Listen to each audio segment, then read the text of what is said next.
এখানে থাকা অঙ্কটি হলো 3:4 30 এখানে প্রশ্নবোধক চিহ্ন আছে। সেই প্রশ্নবোধক চিহ্নের জায়গায় এখান থেকে যে কোনো একটির মান আমাদের এই জায়গায় বসবে।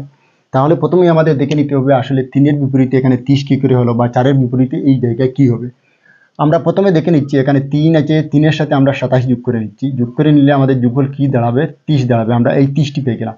ঠিক একই অবস্থায় এখানে কত আছে, 4 আছে। 4-এর সাথে যদি আমরা আরও 27 যোগ করে নিই তাহলে আমাদের যোগফল কত দাঁড়াবে, 31 দাঁড়াবে। কিন্তু এখানে আমাদের 31 নেই, তাই এই পদ্ধতিতে আমরা অঙ্কের উত্তরটি পেলাম না। আমরা দ্বিতীয় আরেকটি পদ্ধতির সাহায্য নিচ্ছি।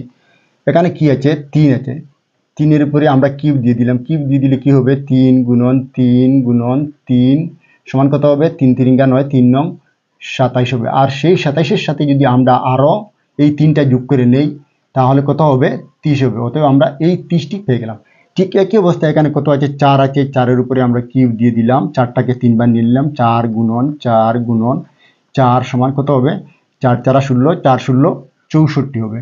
আর সেই 64-র সাথে যেহেতু এখানে আমরা 3 যোগ করেছিলাম, এবারে আমরা 4 যোগ করব। 4 যোগ করে নিলে কত হবে, 68 হবে। আর এখানে আমাদের অপশন ডিতে 68 আছে, অতএব option D is the right answer. আর এই জায়গার মানটি আপনারা বুঝতেই পারছেন, 68 হবে। আশা করি আপনারা বুঝতে পেরেছেন। ধন্যবাদ।